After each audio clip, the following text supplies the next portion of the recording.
गौतम ऋषि के पुत्र का नाम शरद्वान था। उनका जन्म बाणों के साथ हुआ था। उन्हें वेदाभ्यास में जरा भी रुचि नहीं थी और धनुर्विद्या से उन्हें अत्यधिक लगाव था। वे धनुर्विद्या में इतने निपुण हो गए कि देवराज इंद्र उनसे भयभीत रहने लगे। इंद्र ने उन्हें साधना से डिगाने के लिए नामपदी नामक एक देवकन्या को उनके पास भेज दिया। उस देवकन्या के सौंदर्य के प्रभाव से कृप नामक बालक उत्पन्न हुआ और दूसरे भाग से कृपि नामक कन्या उत्पन्न हुई। कृपि धनुर्विद्या में अपने पिता के समान ही पारंगत हुए। भीष्म जी ने इन्हीं कृप को पांडवों और कौरवों की शिक्षा दीक्षा के लिए नियुक्त किया और वे कृपाचार्य के नाम से विख्यात हुए। कृपाचार्य के द्वारा पांडवों तथा कौरवों की प्रारंभिक शिक्षा समाप्त होने के पश्चात अस्त्र शस्त्रों की विशेष शिक्षा के लिए भीष्म जी ने द्रोण नामक आचार्य को नियुक्त किया। द्रोण के साथ प्रशत नामक राजा के पुत्र द्रुपद भी शिक्षा प्राप्त कर रहे थे तथा दोनों में प्रगाढ़ मैत्री हो गई। उन्हीं दिनों परशुराम अपनी समस्त संपत्ति को ब्राह्मणों में दान करके महेंद्राचल पर्वत पर तप कर रहे थे। एक बार द्रोण उनके पास पहुंचे और उनसे दान देने का अनुरोध किया।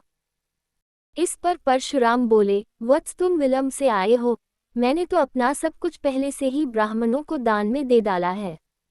अब मेरे पास केवल अस्त्र शस्त्र ही शेष बचे हैं, तुम चाहो तो उन्हें दान में ले सकते हो।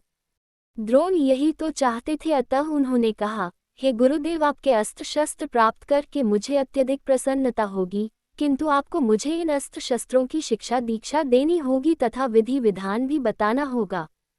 इस प्रकार परशुराम के शिष्य बनकर द्रोण अस्त्र शस्त्रादि सहित समस्त विद्याओं के अभूतपूर्व ज्ञाता हो गए। शिक्षा प्राप्त करने के पश्चात द्रोण का विवाह कृपाचार्य की बहन कृपि के साथ हो गया। कृपि से उनका एक पुत्र हुआ।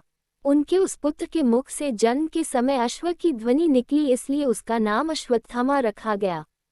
किसी प्रकार का राजाश्रय प्राप्त न होने के कारण द्रोण अपनी पत्नी कृपि तथा पुत्र अश्वत्थामा के साथ निर्धनता के साथ रह रहे थे। एक दिन उनका पुत्र अश्वत्थामा दूध पीने के लिए मचल उठा, किंतु अपनी निर्धनता के कारण द्रोण पुत्र के लिए गाय के दूध की व्यवस्था न कर सके। अकस्मात उन्हें अपने बाल्यकाल के मित्र राजा द्रुपद का स्मरण हो आया, जो कि पांचाल देश के नरेश बन चुके थे। द्रोण ने द्रुपद के पास जाकर कहा, मित्र, मैं तुम्हारा सहपाठी रह चुका हूँ। मुझे दूध के लिए एक गाय की आवश्यकता है और तुमसे सहायता प्राप्त करने की अभिलाषा लेकर मैं तुम्हारे पास आया हूँ।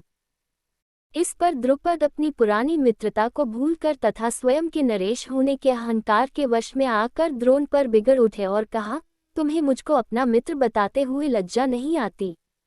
मित्रता केवल समान वर्ग के लोगों में होती है, तुम जैसे निर्धन और मुझ जैसे राजा में नहीं। अपमानित होकर द्रोण वहां से लौट आए और कृपाचार्य के घर गुप्त रूप से रहने लगे। एक दिन युधिष्ठिर आदि राजकुमार जब गेंद खेल रहे थे तो उनकी गेंद एक कुएं में जा गिरी।